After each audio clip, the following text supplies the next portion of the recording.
Marcos capítulo 11.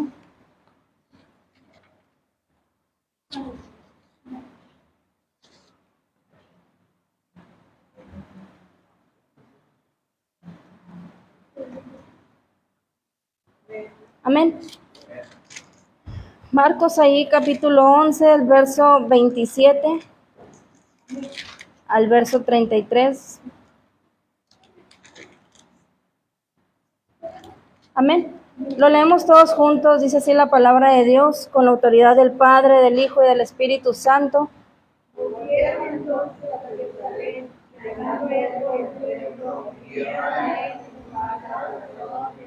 Los escribas y los ancianos, y le dijeron, ¿con qué autoridad haces? ¿Y quién te dio autoridad para hacer estas cosas? Jesús respondiendo les dijo, os haré yo también una pregunta. Respondedme y os diré con qué autoridad hago estas cosas. ¿El bautismo de Juan era del cielo o de los hombres? Respondedme. Entonces ellos discutían entre sí diciendo, si decimos del cielo, dirá, ¿por qué pues no le creísteis? Y si decimos de los hombres, pero también al pueblo, pues todos tenían a Juan como un verdadero profeta. Así que, respondiendo, dijeron a Jesús, no sabemos. Entonces respondiendo Jesús les dijo, tampoco yo os digo con qué autoridad hago estas cosas. Amén, toma su lugar. Leímos ahí este capítulo, pero también vamos a ver ahí la parábola del capítulo 12. La parábola, de los labradores. Y mire que no sé si usted alguna vez se ha preguntado, ¿por qué tuvo que morir Jesús? ¿Cuántos se han hecho esa pregunta? ¿Por qué tuvo que morir Jesús? ¿Cuántos se han preguntado eso? Amén. Y fíjese que la mayoría respondemos. Decimos que fue para perdonar nuestros pecados. Amén. ¿Verdad que sí?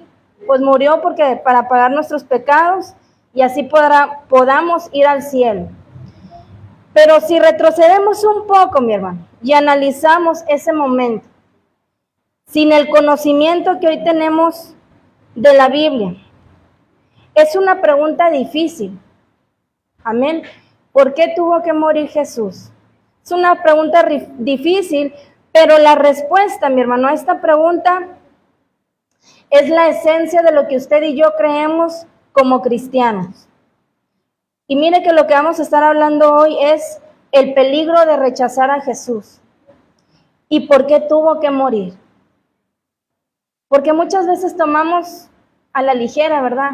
Decíamos entre semana su muerte y hablamos y enseñamos, ¿verdad? De la muerte de Jesús y lo contamos así, como una historia que pasó. Pero no nos metemos profundidad al tema ni nos preguntamos por qué Dios tuvo que tomar a su hijo, matarlo para perdón de usted y de mí.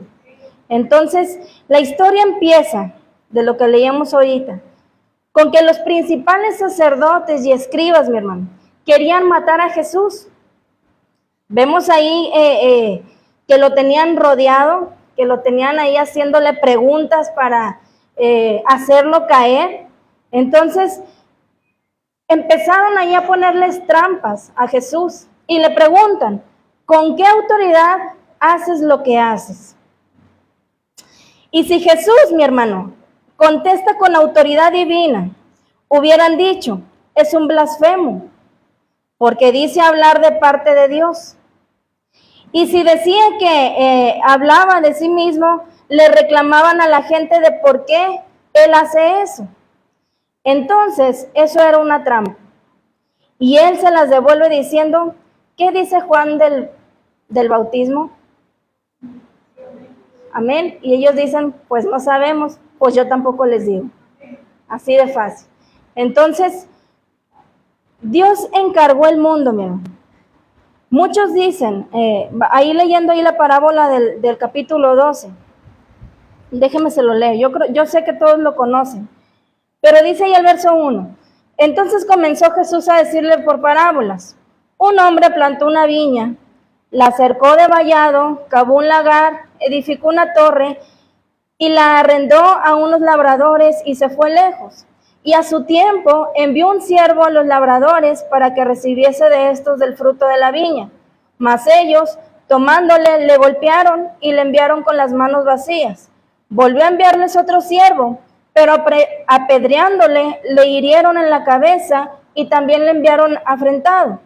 Volvió a enviar otro, y a este mataron, y a otros muchos, golpeando a unos y matando a otros. Por último, teniendo aún un hijo suyo, amado, lo envió también a ellos diciendo, tendrán respeto a mi hijo. Mas aquellos labradores dijeron entre sí, este es el heredero, venid, matémosle, y heredad será nuestra. Y tomándole le mataron y le echaron fuera de la viña. ¿Qué pues hará el señor de la viña? Vendrá y destruirá a los labradores y dará su viña a otros.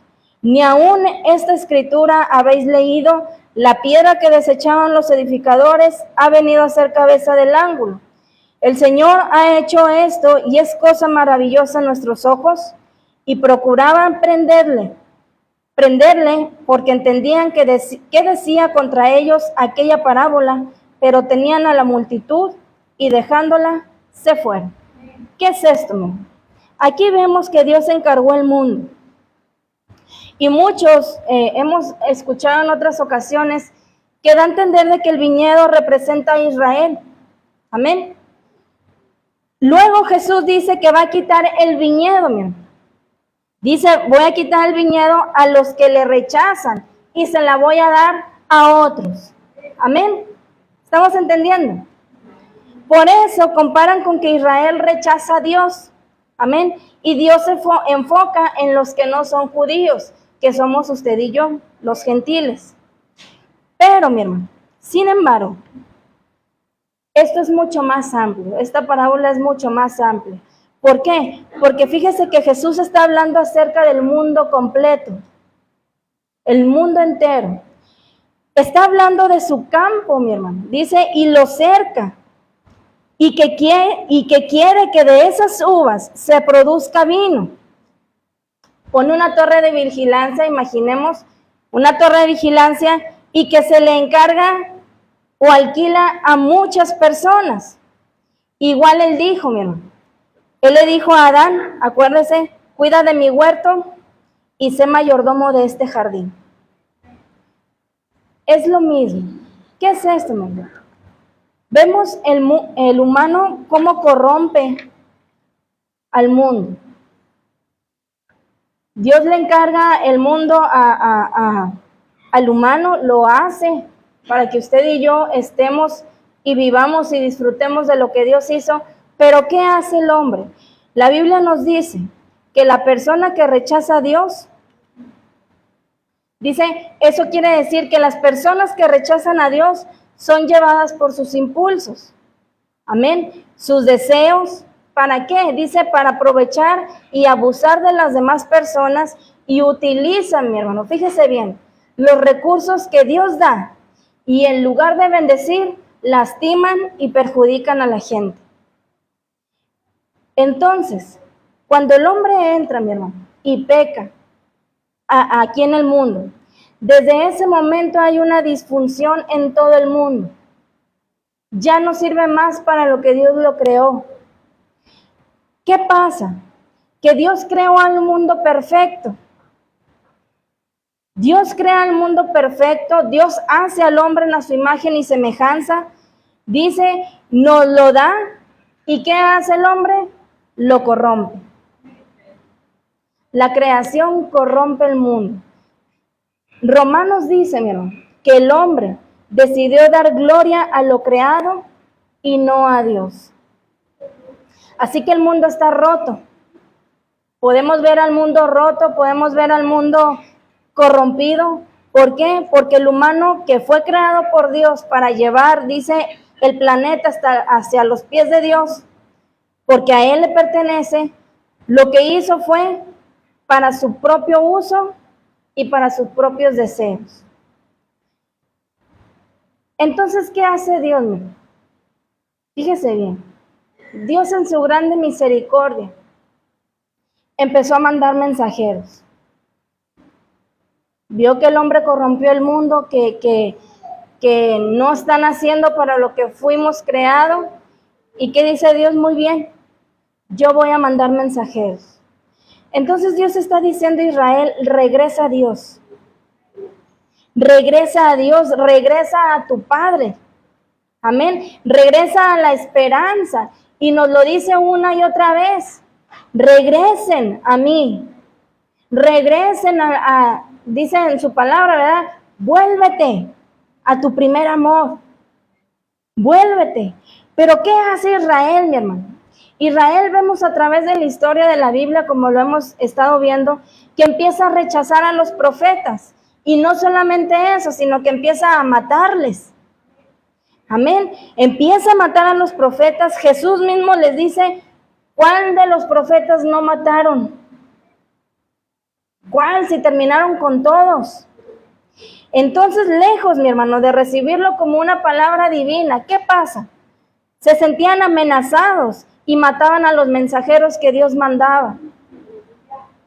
No recibían la palabra que Dios les mandaba a través de sus profetas, sino que lo tomaban como de que, como decía ahorita, ¿verdad? Como de que Dios quiere que me quiere castigar o Dios quiere que me vaya mal, y no era así. ¿Y qué hacían ellos? Mataban a los profetas. Mataban a los profetas. Pero fíjese, mi hermano, en cierto modo eso a mí me llena de agradecimiento. ¿Por qué? Porque este dueño que sigue mandando y sigue mandando y sigue mandando mensajeros. La forma que está escrita esta parábola, fíjese bien, nos da a entender que es un hombre rico, quien compra su viñedo en otra tierra en el que él no vive. Entonces, mi hermano, no está al tanto de todo, fíjese bien, mira a Dios hasta en el cielo. Dios está gobernando desde su trono. Y no es como que, fíjese, como que necesita el mundo, pero lo ama y sigue mandando al mundo mensajeros y mensajeros diciendo, regresa a casa. Regresa a casa, dame la gloria que me pertenece a mí. Permite que el mundo opere dentro de las fronteras que debe tener. Entonces, mi hermano, esto habla de Israel, esto habla del mundo y eso habla de usted y de mí. Así que como Dios creó al mundo y se lo dio a la humanidad y la humanidad lo corrompió, Él sigue mandando mensajeros. En su infinito amor, mi hermano, en su grande misericordia, Dios sigue mandando sus mensajeros. Entonces, mi hermano, ¿qué pasa?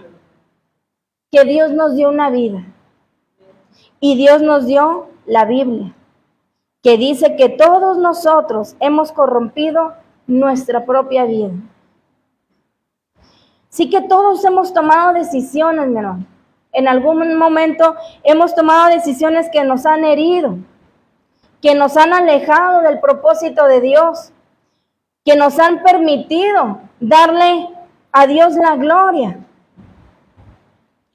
Pero fíjese bien que la Biblia nos dice que no envía solo a personas, sino que también envía a su Espíritu Santo.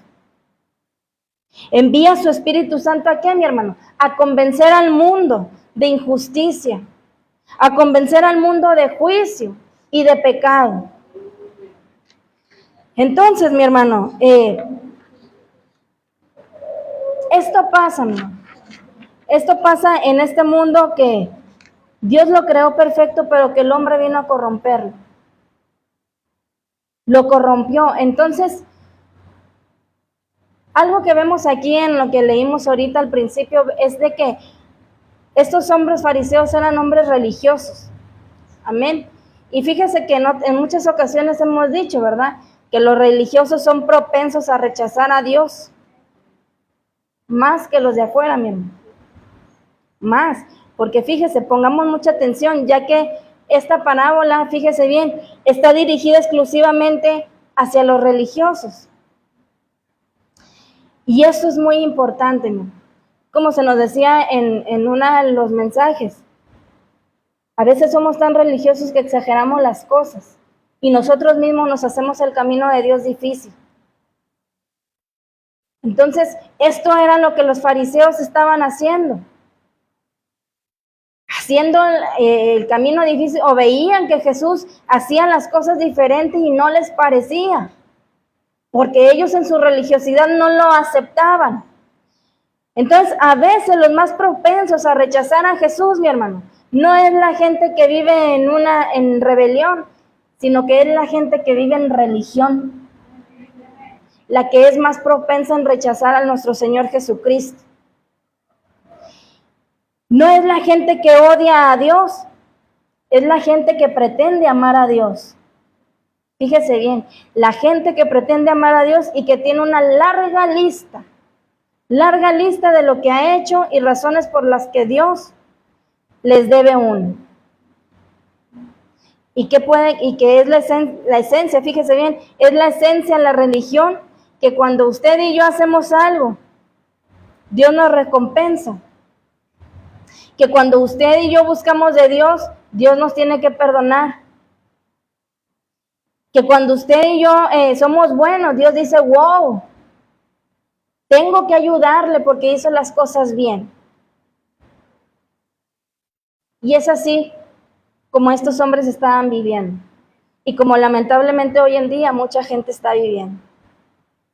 Rechazando a Jesús, mi hermano. No nos damos cuenta que rechazamos a Jesús en muchas formas y maneras. Que aunque yo diga que le ame, en otras maneras lo estoy rechazando. ¿Por qué? Porque hay religiosidad dentro de mí. Pero la Biblia nos dice que Dios está en el cielo. Perdón, la Biblia no dice que Dios está en el cielo rascándose la cabeza diciendo, ¿cómo voy a pagarle esta a mi hijo? ¿Cómo le voy a pagar esta buena obra que hizo mi hijo? ¿Verdad que no? No hay nada que podamos hacer, hermano, para acercarnos a Dios con nuestro propio mérito. Nada. Nada. O nuestros esfuerzos, o acciones. Pero ¿sabe qué? Mientras más adentro estás en la iglesia, más sientes que es así. ¿Cuántos alguna vez se han frustrado por algo? Yo en muchas ocasiones me he frustrado cuando no logro hacer algo. O porque tuvo un mal día pero Dios, y decimos, ¿verdad? Pero ¿por qué, Señor, si hoy leí la Biblia? ¿Por qué, Señor, si hoy leí la Biblia, fui a la iglesia y oré? Pero yo estoy frustrado. ¿Por qué, Señor? Si hoy todo el día lo dediqué para ti. ¿Cuántos se han sentido así, mi hermano? Dice aquí, el cristianismo no es lo que el hombre hace. El cristianismo es lo que Dios hizo para el hombre. No es que a través de nuestros propios méritos podamos acercarnos al Padre, mi hermano, sino como el Padre, fíjese bien, a pesar de nuestras fallas, se acercó a nosotros a través de Jesús. Y hay un gran peligro, mi hermano, al creer que nuestras acciones y obras y esfuerzos aportan ello. ¿Qué es lo que estamos viendo? El peligro de rechazar a Jesús. Los fariseos y escribas eran líderes religiosos. Amén. Sí que tenemos que cuidar nuestro corazón, mi hermano, de no creernos la mentira de que las obras que hacemos para Dios nos van a acercar más a Dios. Porque muchas veces eso creemos. Que todo lo bueno que yo hago, yo estoy bien cerquitas de Dios. Y no es así. Lo que me hace más cercano a Dios y lo que lo hace más cercano a usted a Dios es que Él nos ve en nuestro peor momento. Él nos vio en nuestro peor momento y dijo, vamos tras Él. Vamos a rescatarlo de ese momento difícil en el que Él está. Vamos a perdonarlo, vamos a darle una esperanza. Vamos a limpiarlo. Vamos a dejarlo entrar en nuestra presencia. Cuando más escalas, mi hermano, en el rango religioso es más peligroso. Es más peligroso, dice, que tu corazón crea que has logrado algo y no lo has logrado, nada más que aferrarnos a la gracia que nos rescató en nuestro peor momento. Y fíjese bien, vamos a ver aquí algo bien importante. Dice, el Hijo es la manifestación del amor de Dios. Y yo no sé cuántos de ustedes se han tomado la tarea de buscar el sufrimiento que sintió nuestro Señor Jesucristo. Pero fíjese bien, que aquí encontrando una nota, unos médicos forenses se dieron a la tarea de indagar de qué causa podría haber muerto nuestro Señor Jesús. ¿Qué fue lo que sintió? Y fíjese que durante la muerte de Jesús, que estos médicos analizaron, concluyeron que la agonía provocada por la tortura romana, dice que fue extremadamente dolorosa, mi hermano. Dolorosa, algo que el ser humano no puede imaginarse, un dolor que no nos podemos imaginar. Dice que desde el siglo I se buscó alguna respuesta clara de los motivos que desencadenaron la muerte de quien, según las Escrituras, diera su vida para limpiar los pecados de toda la humanidad. ¿Qué pasó, mi hermano? Dice que renombrados especialistas, mi hermano, fíjese bien, coinciden en que Jesús debió soportar un fuerte dolor. Un fuerte dolor, mi hermano. Dice que él sufrió una de las formas más duras y dolorosas de pena capital jamás imaginada por el hombre. Le estoy hablando del amor que tuvo Jesús para con usted y conmigo. Dice una investigación ahí, ¿verdad?, que hicieron. Dice que la noche previa, mi hermano, a la ejecución, dice que sus discípulos dijeron haberlo visto en agonía. ¿Cuántos lo han visto? En el Monte de los Olivos, ¿verdad que sí? Y no solo eso, mi hermano. Dice que no durmió en toda la noche. No durmió, él estuvo en vela. Sino que además, mi hermano, dice que sudó. Sudó mucho, mi hermano. Sí, imagínese, porque él sabía lo que iba a pasar. Y dice, mi hermano, que sudó abundantemente. Imagínese no dormir, no haber comido y además sudar abundantemente. Dice, tan grande era el sufrimiento que había pequeños vasos sanguíneos que se rompían en sus glándulas sudoríparas y emitían gotas rojas, tan grandes que caían al suelo. Por eso dice, y sudaba gotas de sangre. De estar pensando, mi hermano, en lo que iba a suceder. Era tanta la agonía que nuestro Señor Jesucristo sintió que dice, y empezó a sudar gotas de sangre. ¿Cuántos han sudado gotas de sangre? Ninguno, ¿verdad que no? Pero nuestro Señor Jesucristo sudó gotas de sangre. Puede imaginarse la agonía que él sentía. Después, mi hermano, de la flagelación, sigue el camino doloroso hacia la crucifixión. Dice, Jesucristo murió por asfixia, fíjese bien, insuficiencia cardíaca aguda y finalmente un infarto miocardio. Pero si hubiera necesidad, mi hermano, de realizar un informe final de las causas clínicas de su fallecimiento, dice un doctor en la nota que encontré, dice, serían 10 diagnósticos para dar una nota final de su fallecimiento. 10 diagnósticos, mi hermano. ¿Cuáles son estos? Fíjese bien. Sería síndrome de estrés agudo, de estar pensando lo que iba a suceder. Hipertensión arterial de origen psicomático. Anemia aguda por pérdida sanguínea. Insuficiencia cardíaca congestiva.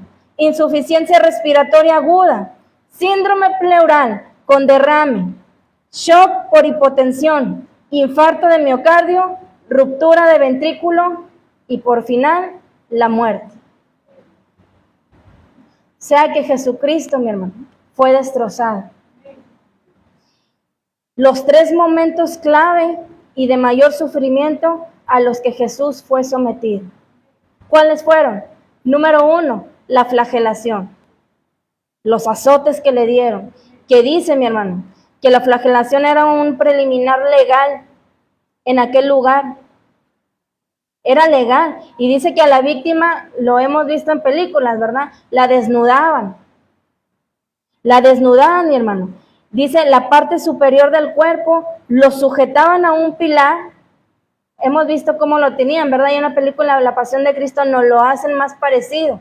Lo sujetaban a un pilar y con la espalda corvada, mi hermano. De modo de que, fíjese, que al descargar sobre él los golpes no perdiesen fuerza, sino que golpeaban sin compasión y sin misericordia. Ahora bien, mi hermano, imagínese, ¿de qué estaban hechos esos látigos? Dice que eran cuerdas, dice, o correos de cuero, donde en las puntas, dice, ataban bolas de hierro o trocitos de huesos de oveja, perdón. Entonces, ¿qué hacía esto, mi hermano? Que causaban profundas contusiones y hematomas en el cuerpo del ser humano. Y no solo esto, mi hermano, sino que estas desgarraban la piel y el tejido subcutáneo. Y muchos hemos visto esa película, ¿verdad? Y nos tapamos los ojos, porque sentimos feo de ver tanta masacre, tanto azote que Jesucristo sufrió por usted y por mí. Y al continuar los azotes, mi hermano, dice, las laceraciones cortaban hasta los músculos, desgarrando la carne, lo que dice que producía una pérdida importante de líquidos, entre ellos la sangre y plasma. Después, mi hermano, de todo ese sufrimiento, fueron y le pusieron una corona de espinas.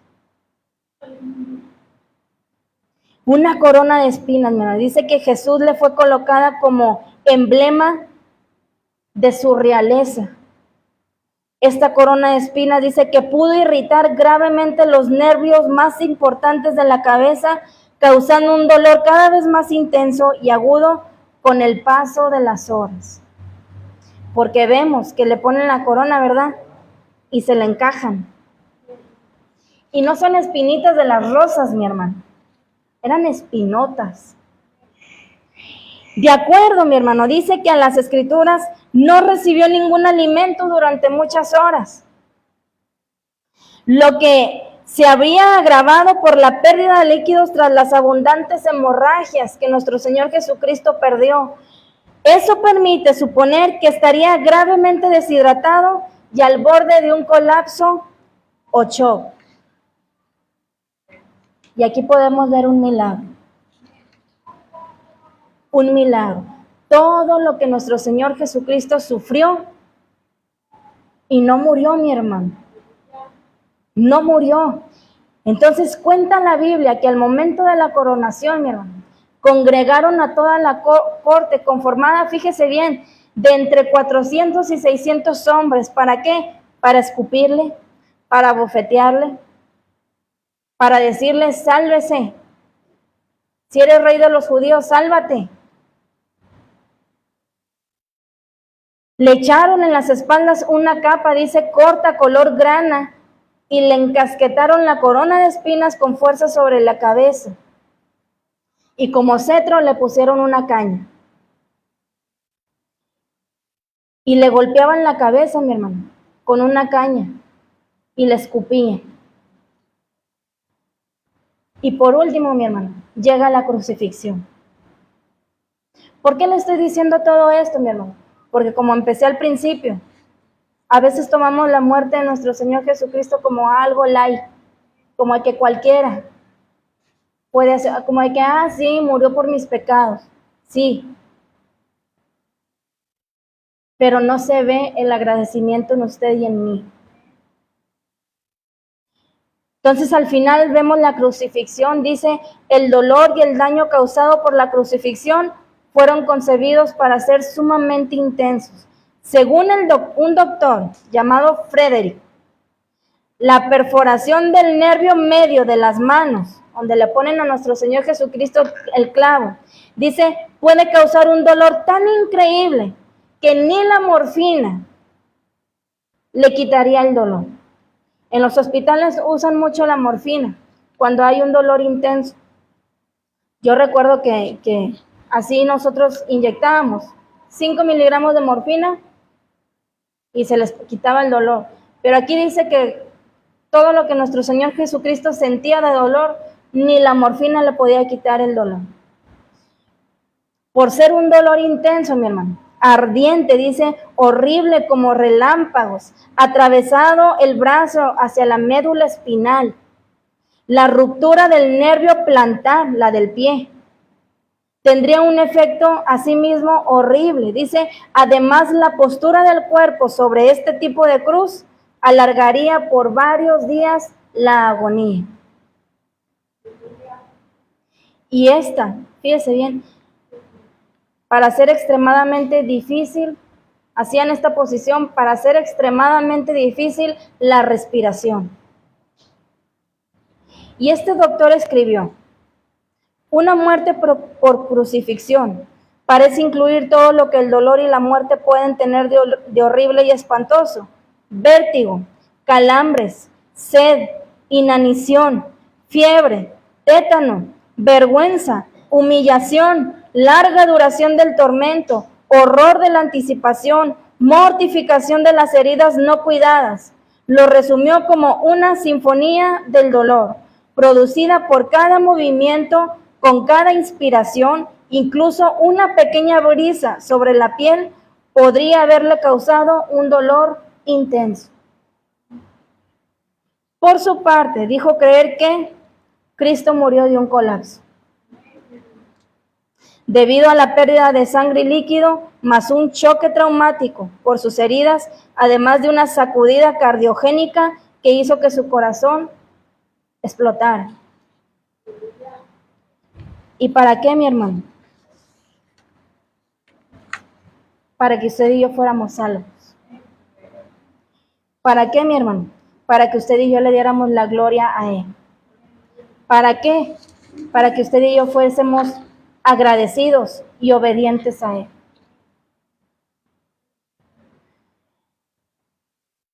Pero ¿qué pasó, mi hermano? ¿Qué pasó? Que ni así el hombre se quiere arrepentir. ¿Qué pasó? Que lamentablemente mucho pueblo de Dios, en vez de avanzar, está retrocediendo. Dice, pisoteando mi nombre, pisoteando mi sangre. ¿Cómo? Con nuestras acciones, mi hermano, con nuestra manera de vivir, con nuestra manera de pensar, con mi manera de ser.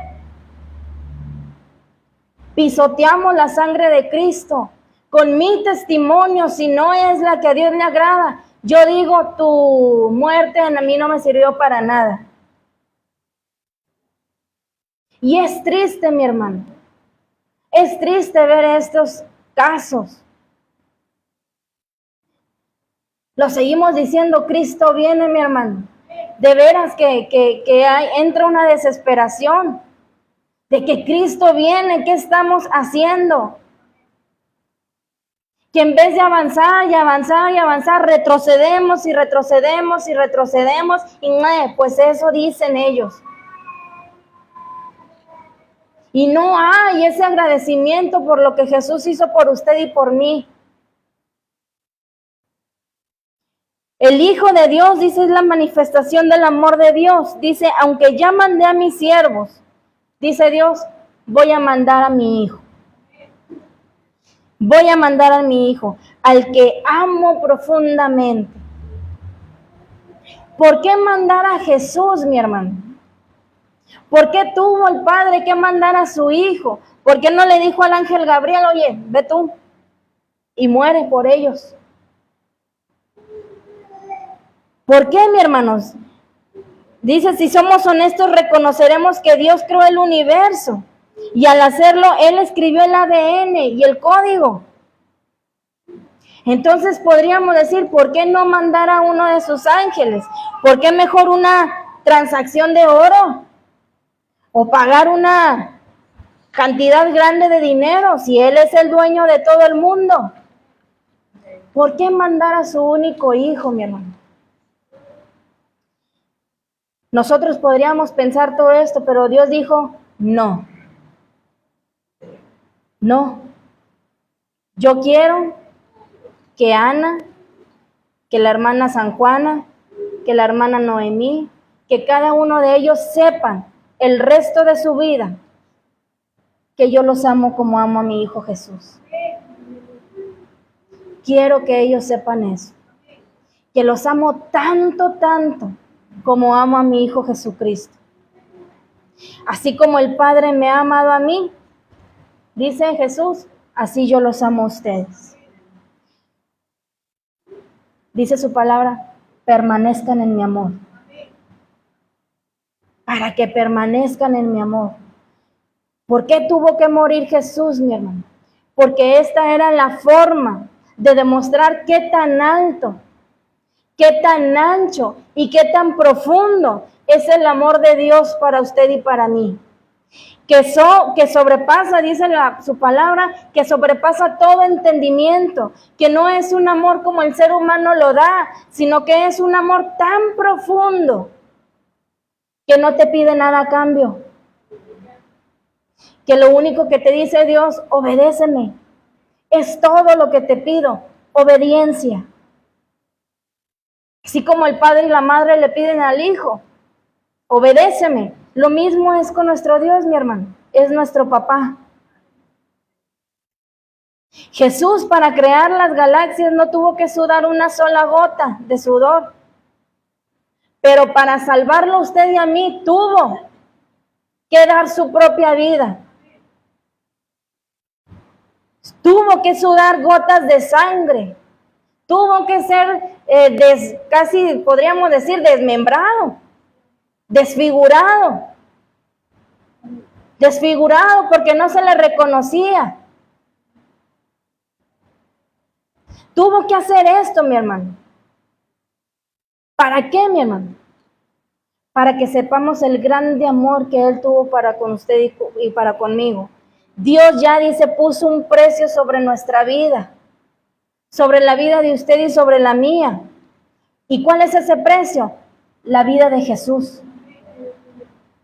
La vida de nuestro Señor Jesucristo, porque el valor no está aquí adentro, mi hermano. Está allá arriba. Allá arriba. ¿Qué pasa si usted y yo rechazamos a Jesús o la gente que no quiere acercarse a Cristo? Dice la parábola que el Padre regresará a matar a los que mataron a su Hijo.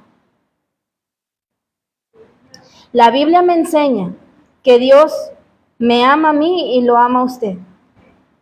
Y no quiere que suframos juicio, mi hermano.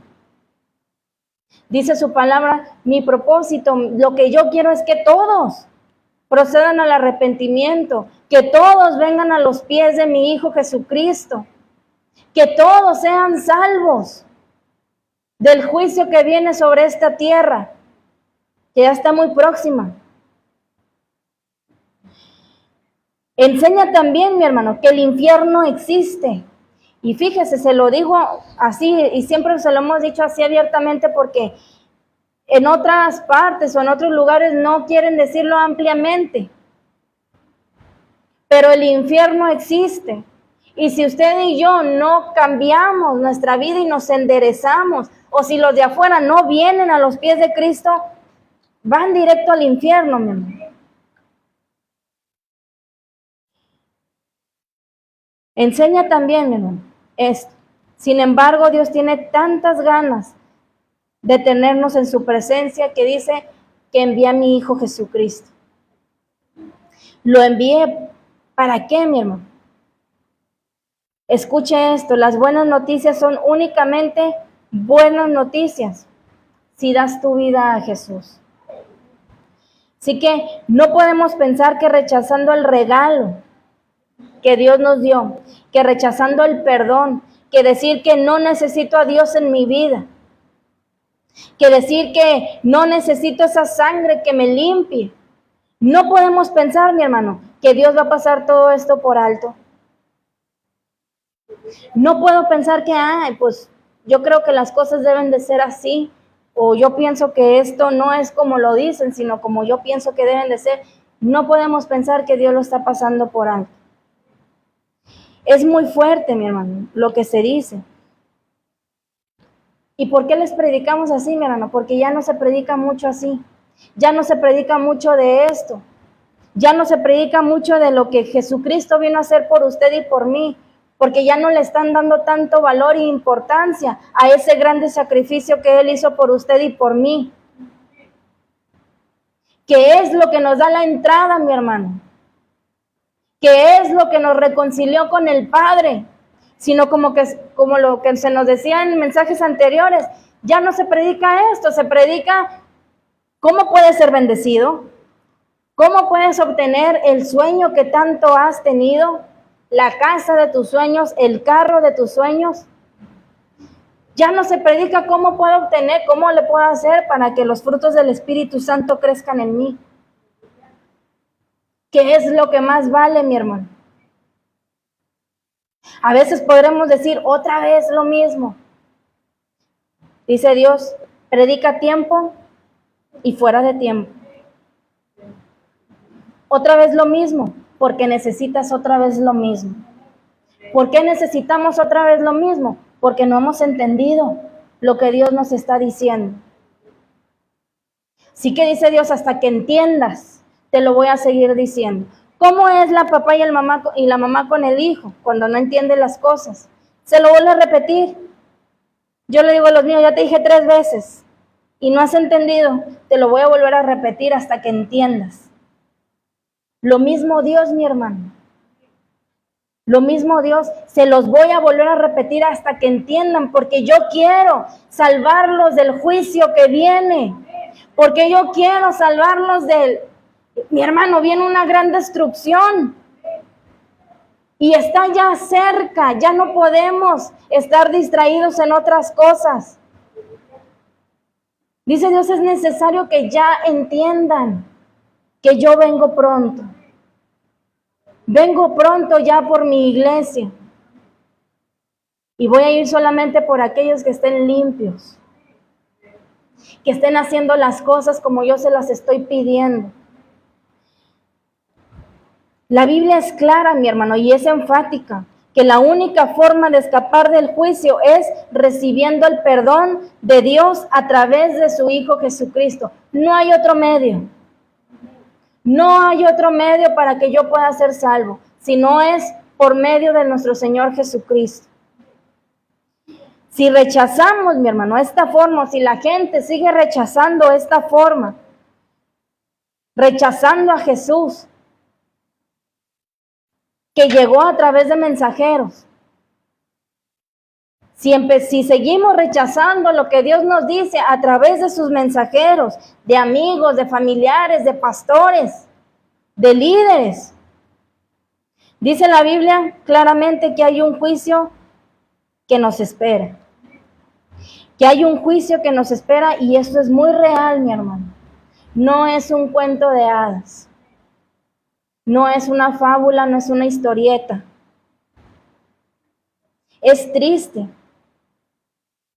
Así que Dios nos dice, ya no me sigas rechazando, por favor. Ya no sigas rechazando mis mensajes. Ya no sigas rechazando lo que yo te digo porque no es para molestarte, es para que tú vuelvas a mí. Es para que tú vuelvas a mí, para que endereces lo torcido y empieces a caminar derecho, porque yo ya vengo por ti. Ya, por favor, dice Dios, ya no estés rechazando lo que te estoy diciendo.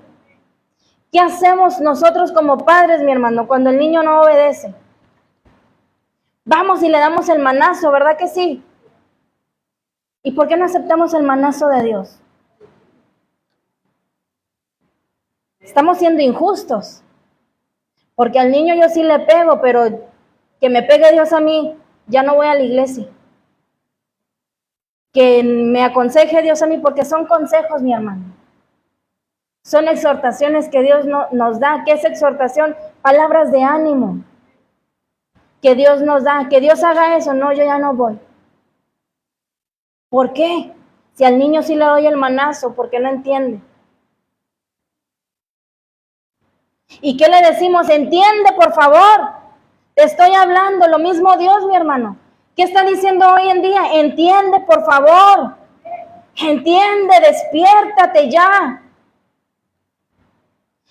Cristo viene, mi hermano, Cristo viene, y cada noticia que vemos es una señal y una alerta que Cristo dice: yo ya voy por mi iglesia. Yo ya voy, velad y orad. Sean como esas vírgenes prudentes, que las 10 se durmieron, mi hermano, pero 5 de ellas estaban preparadas. Cuando Jesús estuvo, dice, cuando Jesús es tu vida, eso viene a ser en nosotros algo muy maravilloso. ¿Por qué? Porque dice la Biblia que Jesús es piedra rechazada por algunos. Amén. Pero que se convierte en la piedra angular. Lo que significa, mi hermano, es que si rechazamos a Jesús, tropezamos y nos perdemos. Pero si le aceptamos, dice que se convierte en esa piedra angular. ¿Qué es esto? El cimiento de una construcción en tu muro. Tu cimiento. Esta obra será maravilloso verlo. Y la Biblia dice, si Dios Padre dio a su Hijo, que no escatimó la vida de su propio Hijo, ¿cómo no nos dará en Él las cosas? Dice, esa es una promesa, que Dios no solo busca tu salvación, Él está interesado que tu vida sea completa, llena de gozo, llena de paz, llena de fe. Así que nuestro Dios pudo escoger otra forma, mi hermano. Otra forma, pudo haber dicho, cada alma vale $1,000,000, así que a trabajar y a pagar por cada alma que vale $1,000,000. Pero no, mi hermano. Dice que fue el Cordero de Dios inmolado desde la creación del mundo. No creo que esa era la única forma. Pudo haber habido muchas otras formas. Pero dice, ya creado Él, establece eso. Y por eso Jesús le dice, Padre, si hay alguna otra forma de salvar al hombre, hazlo, pero no se haga mi voluntad, sino que se haga la tuya. Y le vemos ahí en agonía, mi hermano. Le vemos ahí. Era tanta la agonía, con sudor, con gotas de sangre, diciendo, Padre, si es posible que pase esta copa de mí, pero no se haga mi voluntad. ¿Cuántos han dicho eso? Amén. No se haga mi voluntad, sino que se haga la tuya. ¿Por qué la muerte de su Hijo, mi hermano? ¿Por qué? Porque Dios es amor. Y todo lo que Dios hace, lo hace para manifestarse. Lo hace para exponer y derramar su grande amor. Tome en cuenta que si hubiese sido fácil rescatar a la humanidad, iba a ser un amor barato, iba a ser un amor superficial, como el que el mundo lo da. Que ahorita te amo, pero a los 5 minutos ya te odio. Ya no soporto verte. Por eso nuestro Dios no hizo las cosas baratas. Dio lo más preciado de sí, que era su Hijo Jesucristo. Y me pregunto si Dios al crear el universo dijo, ¿qué es lo más costoso que puedo hacer? ¿Qué es lo más costoso que yo puedo hacer? Y vio dentro de la Trinidad, mi hermano, y vio a su Hijo. Y dijo nuestro Dios, perderte a ti sería lo más doloroso. Perderte a ti sería la agonía más dolorosa que pudiese sentir. Pero si hacemos esto, dijo Dios, estamos comunicando un gran amor. Porque dice su palabra, porque de tal manera amó Dios al mundo que dio a su Hijo unigénito. ¿Para qué? Para que todo aquel que en Él crea no se pierda, sino que tenga una vida eterna, mi hermano. Y eso fue lo que Dios hizo. Dar lo que más le dolía. Dar lo que más le dolía, lo que más valor tenía para Él, que era su Hijo Jesús. Y Dios te dice, deja de hacer esto, y yo no quiero.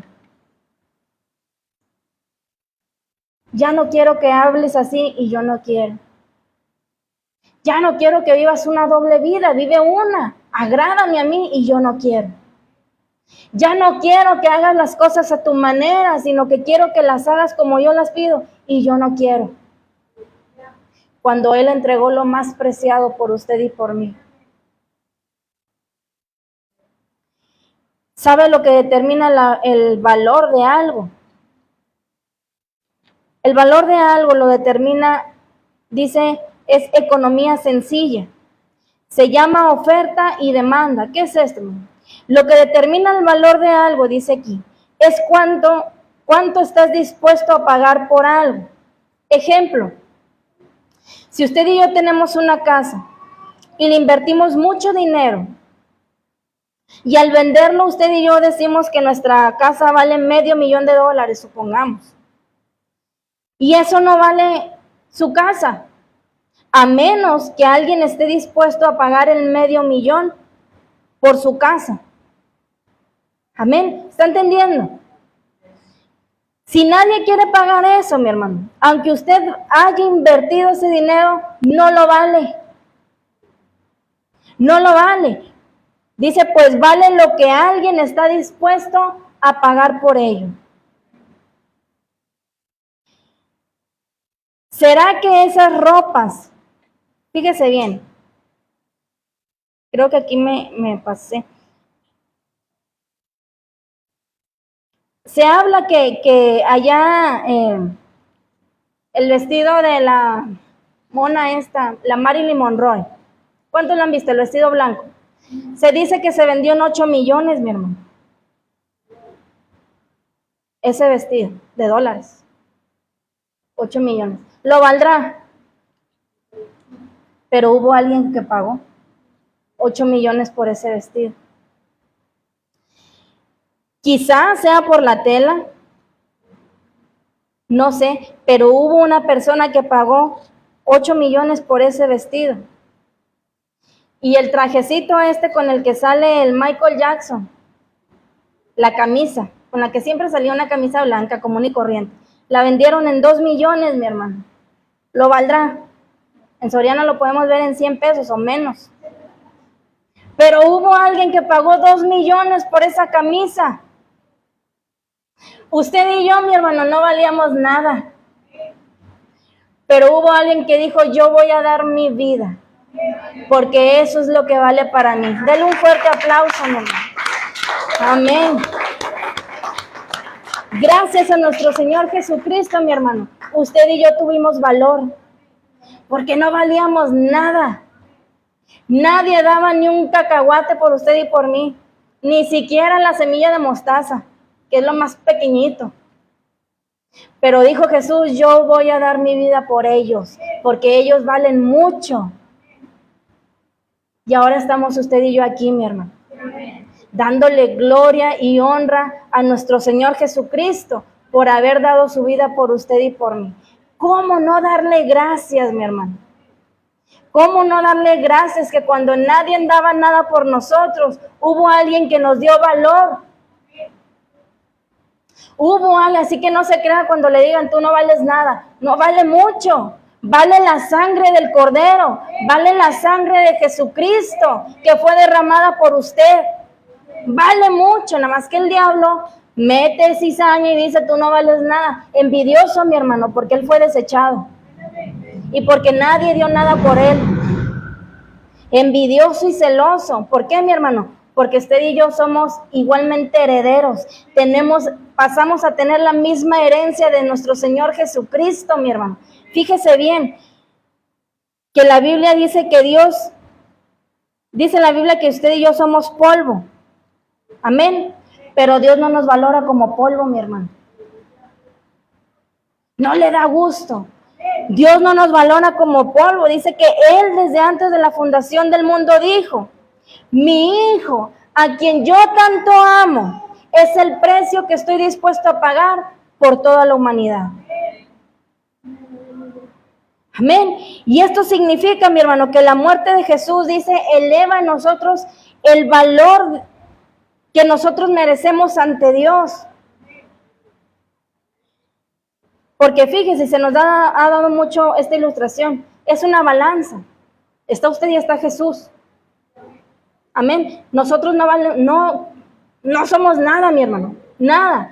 Pero viene Jesús a nuestra vida, el Espíritu Santo a nuestra vida, y esto sube, mi hermano.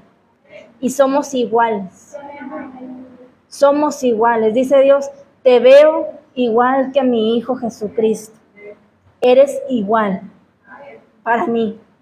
Yo no sé por qué muchas veces dejamos de valorarnos o le creemos las mentiras al diablo o escuchamos esas voces que dicen tú no vales nada y nos deprimimos y nos decaemos, mi hermano, pensando que no valemos nada cuando dice Dios, oye, vale la sangre de mi hijo, no cualquiera paga eso por ti.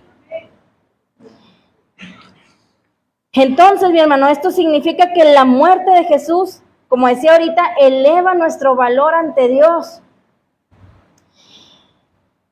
Dice, sé que se escucha extraño y puede decir, ¿cómo crees que yo voy a valer mucho? Entonces, ¿por qué Romanos dice que somos herederos igual con Cristo y coherederos? Cualquiera que fuese la causa final de la muerte, mi hermano, hablando de nuestro Señor Jesucristo, fue algo muy doloroso. Muy, muy doloroso, mi hermano. Empecemos, mi hermano, a valorar lo que Jesús hizo por nosotros.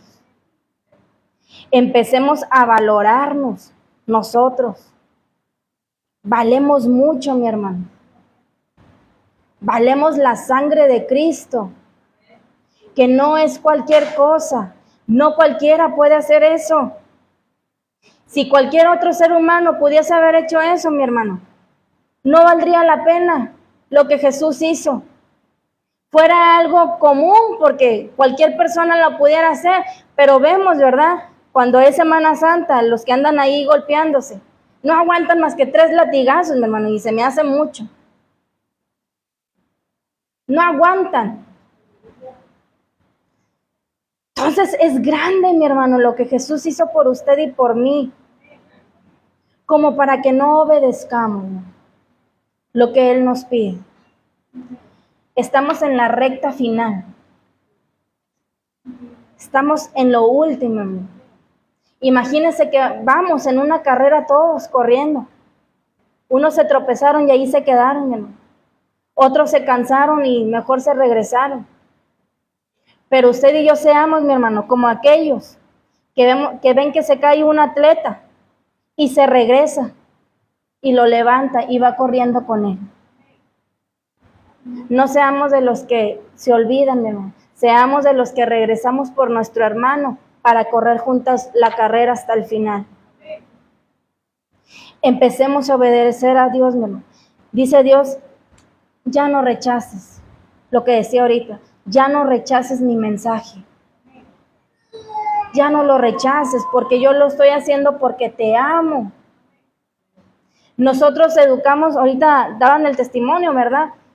Hacen berrinches, pero queremos que nuestros hijos el día de mañana sean personas de bien, que sean personas respetadas, que sean personas que sean agradables a Dios.